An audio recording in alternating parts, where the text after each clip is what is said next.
a minute to win it, last man standing. Kaya naman, eto na ang dalawang nagkatuluyan na humarap sa ating head-to-head. Tawagin na natin si Pooh and Carlo.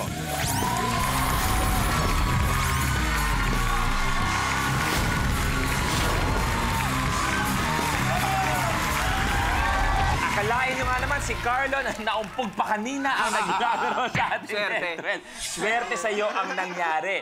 Sa ating head-to-head, unahan lang maka 2 points. Ang mga nanalo doon may additional na 50,000 pesos. At alam niyo na, maglalaro sa Ultimate Challenge kung saan nakita nyo na witness your first hand, pwede mag-uwi ng 1 million pesos. Yes! Okay, bakit tayo mag-usap sa ibang mga players natin? Para sa inyo, sino kaya ang magiging last man standing? Si Carlo. Carlo, Putia. Si Mama po na lang. Okay, 1-all. Parang Abby. napili. Kailangan kasi man. Carlo. Okay, lamang si Carlo. Kuya Yani. Carlo. Carlo, Pooh, anong pakiramdam na parang lahat sila kay Carlo Campe? Oh, kahit ako, kay Carlo din ako. Ito na, players, take a look. Ano kaya ang magiging blueprint? Ang karaniwang tansan ay mayroong 21 metal tee. Sa challenge na ito, ilalagay ang nakabaligtad na tansan sa itaas ng bote at huhulugan ng golf ball. Importanteng tumalsik ang tansan at ang golf ball ang pumalit sa pwesto nito. Ball cap ang unang challenge. Kailangan ibagsak at may lagay ng player ang golf ball sa bibig ng bote. Isang kamay lang ang pwedeng gamitin sa paghulog sa golf ball. At isang beses na kailangan magawa. Pag nagawa to, 1 point. Good luck, good luck. Here we go. The game begins in 3, 2, 1.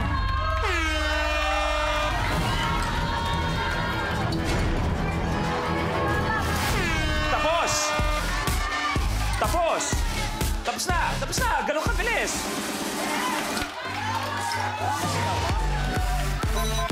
Carlo, nauna ka! Carlo, nung bootcamp ba walang ka-problema sa'yo to? Isang beses lang. Isang beses nagawa ka agad. Oo. So nagawa rin ka agad dito, kaya naman ang score na natin. 1 point na si Brother Carlo! Malapit-lapit na natin malaman kung sino last man standing. Dito na, blueprint. Bottoms up.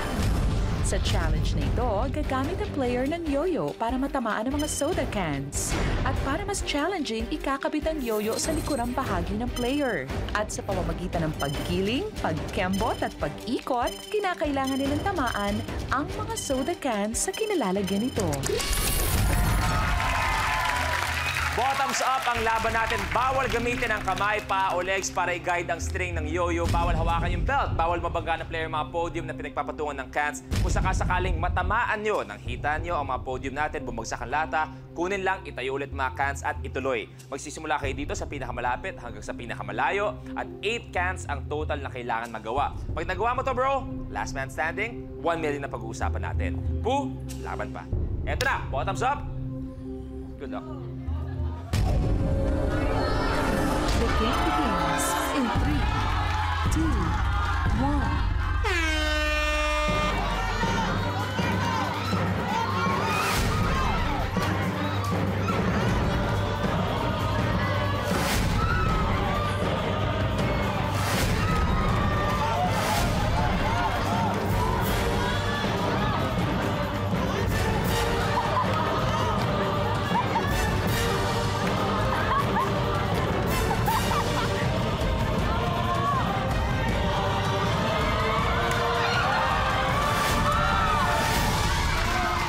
All tayo!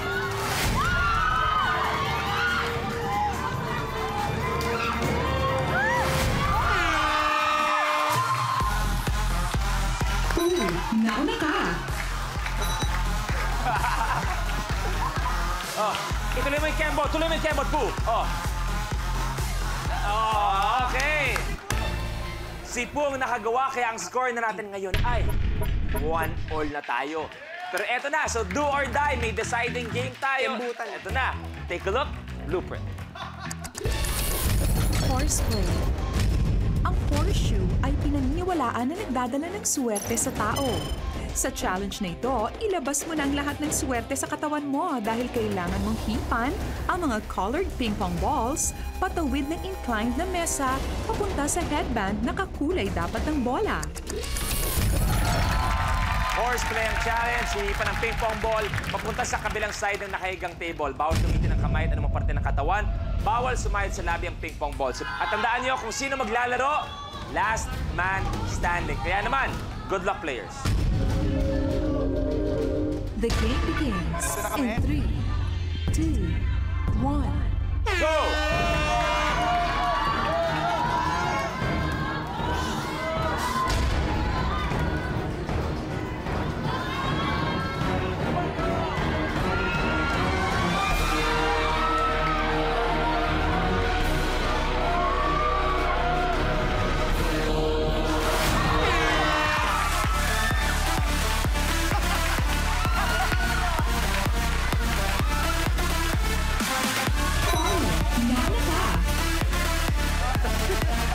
Si Poo nandito. Sabi ni Poo, pero di naman gumagalaw yung bola. Akala mo may hangin na lumalabas? Oo, Ganun na lang ako na ganun, ha? Ang nakagawa ng horseplay, ang last man standing natin, Carlo!